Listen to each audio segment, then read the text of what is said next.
Hello everyone, this is Undead Viking coming to you with another video review, and this one's really special actually. One of the really cool things about being a board game reviewer is that you kind of get your name on the map, and every once in a while a designer or a publisher will contact you out of the blue and ask you to take a look at one of their early designs. And they'll send you a prototype of that design, and I'll get to test it out, and I'll get to give them some feedback as far as, you know, how that game works and what I think might be needed to be changed a little bit, and they take those ideas to heart, and I kind of feel like I'm in the beginning of the designing process of that game. And then when the game actually does come out, I can see that you know, some of the things that I suggested actually show up in that game, and it makes me feel kind of good about myself, you know. And I don't say that to brag or anything like that, but it does, you know, feel pretty cool that I'm having an effect on the board game industry in some way. Well, recently I was contacted by a fellow that is designing a war game. Now, as you may or may not know, if you listen to my podcast, you know that I'm not a big war gamer. And at first I was like, you know, maybe you should contact Marco.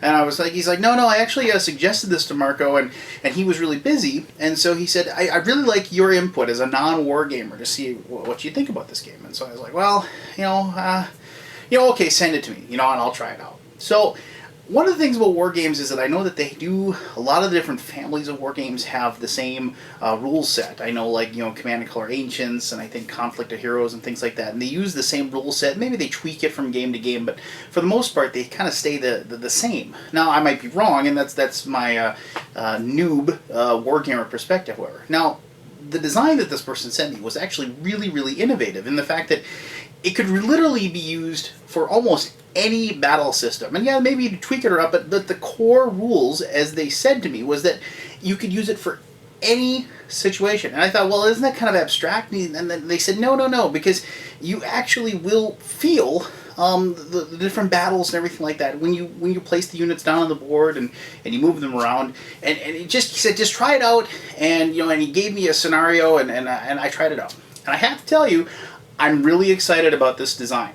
Now, it doesn't really have a name yet, and it doesn't have a publisher yet, but I know that Lock and Load, GMT, and I think Victory Point Games might all be interested in this design, and I'm really excited to see this come to fruition. Now, I'm going to show you just the real basics of how this game is played, and then I'm going to tell you exactly what I think, and you know how these reviews work. So let's go ahead and step into this like unpublished wargame prototype, and I will show you exactly what I like about it. All right, here we go.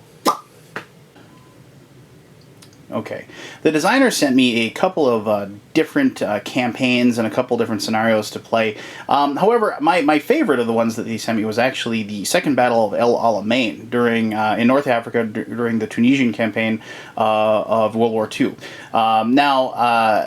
That is, if you're a war game buff or you're a World War II history buff, you're going to know a lot about that, so I'm not going to go into a lot of depth as far as that is concerned. But I do think that as I show you how this is played, you will really see how accurately it represents that campaign, and also maybe perhaps how you can see it being used and these rules implemented for many different other combats during World War II and beyond. So anyway, here we go. All right, so here's the battlefield. You can see that the British troops here are to the north up here, or this could be west, east. It doesn't really matter. This is supposed to be sort of abstract, but you can actually, and you could substitute these for the actual units, but unfortunately at this time I only actually got this because this is a prototype. And now you can see the German side is down here. One of the interesting things about this battlefield, you notice, is that even though it seems sort of modular, certain portions of the battlefield cannot be used due to the fact that there are obstacles. Maybe perhaps this is a combat within a city or within a forest. Only the spots that are dark, where these units are placed, can actually be used, whereas the white spaces cannot be entered, and actually your units will be moving diagonally across the board. Now, depending on the scenario, you will determine who the first player is. Sometimes it's randomly. In this case, since the British were actually on the offensive, the British army will move first. And so each person will take a turn moving one unit. So if the British army moves here, they move diagonally to that spot right there. Now, and so it is German's turn, so Germany will move there. So then it is Britain's turn, and they will move there, and so forth. Now, you might be asking yourself, well, how does combat occur? Well, the point of combat after, let's say Germany moves there now, and then Britain moves there. And I'm just going to continue doing some moves here until I can show you how combat actually works. So Germany moves there. Now, what happens is that as long as you have a supply line, your unit cannot be destroyed. So you have to have a unit diagonally behind you to prevent any sort of person being able to flank you and beat you. So let's say Germany moved here. Now that would be a major mistake due to the fact that now they have nobody supplying them. So the British player can now take their unit and move it across that, thereby jumping that location, and they take that German unit and they capture it, either perhaps a prisoner of war. But now, if you notice, this poor British unit is now far into the German lines and now has no support behind them, so Germany can now move forward and take that. The battle will go like this, seesawing back and forth, and you can see where the moves, while tactical, can happen very quickly. And the game will continue. This would be a safe move for Britain. You notice that they have supplies there. And this also would be a safe move because there's a supply there. Now the really, really interesting thing is if something were to happen where, let's say, foolishly Britain moved there. Now you'd think, oh, can he move back? No, you always have to move forward. You can't move backwards. So this unit, even though it looks like, well, there's nobody around them, this unit cannot jump backwards to get that. However, there is one rule. If something were to happen where a German unit was able, or a British unit was able to make it all the way, but if a German unit makes it all the way to their end, you then move into a situation where you promote that unit. You take another and place it on top like so, making a stack, so they're easily representable. And now, even though this unit has made it all the way in and you say you only move forward, it can now move backwards freely.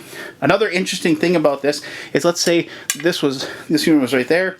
Britain jumps this particular unit and takes it, but notice they have another move available to them, and they can do a double move on a single turn and also get promoted.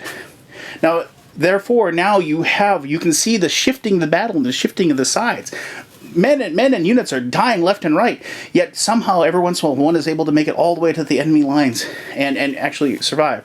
Now, the one maybe slight distraction about this game is that there is only one way to win the game, and that is by destroying all the opponent's units.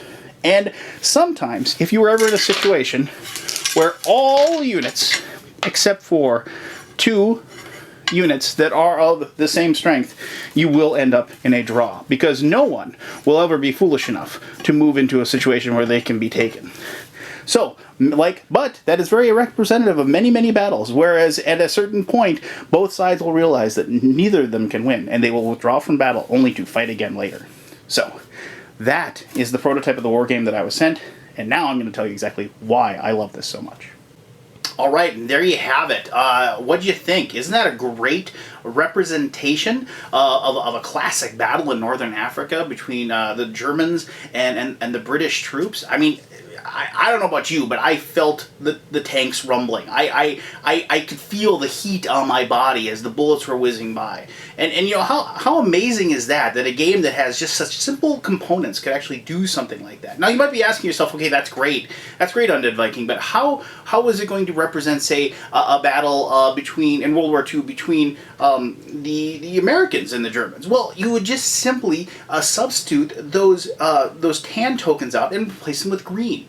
If you wanted to, say, do a combat in the Revolutionary War, you would have blue tokens versus red. You see where I'm going with this. It's totally interchangeable, and the fact of the matter is that you can probably, make this on your own. This is a prototype version that was sent to me, and actually it's very well made in my opinion, but I could see somebody making this out of paper or substituting, other household items such as buttons, for the different troops. But the bottom line is that, yes, you could do that, and I know there are print and play files out there, but once the actual finished version comes out, I understand there's going to be over 20 different armies and different colors for you to use, several different scenarios, all pretty much doing the same thing, but they will represent different battles from different eras. I can't tell you much how I'm excited about this. It accurately represents the leveling up process. I mean, I guess, soldiers don't really level up, but they gain experience. It represents supply lines. It represents, flanking maneuvers, things like that. All I can say is that this represents any single battle you want to represent in the history of mankind. And you can play it in under 10 minutes. And it's a perfect travel game. I could see some people making magnetic versions of this or peg button versions of this. So you play it in the car. And honestly, I'm able to play this game with my 4-year-old daughter. A war game that I can play with my 4-year-old daughter. How amazing is that? So, there you go. It's an unpublished prototype right now. I apologize that you can't find it right now, but I understand, like I said, it's going to be published very, very soon. So, you know, let those game companies know that you want to see this represented by them. And until next time, this is Undead Viking. I appreciate you tuning in today on April Fool's Day. You have a great day.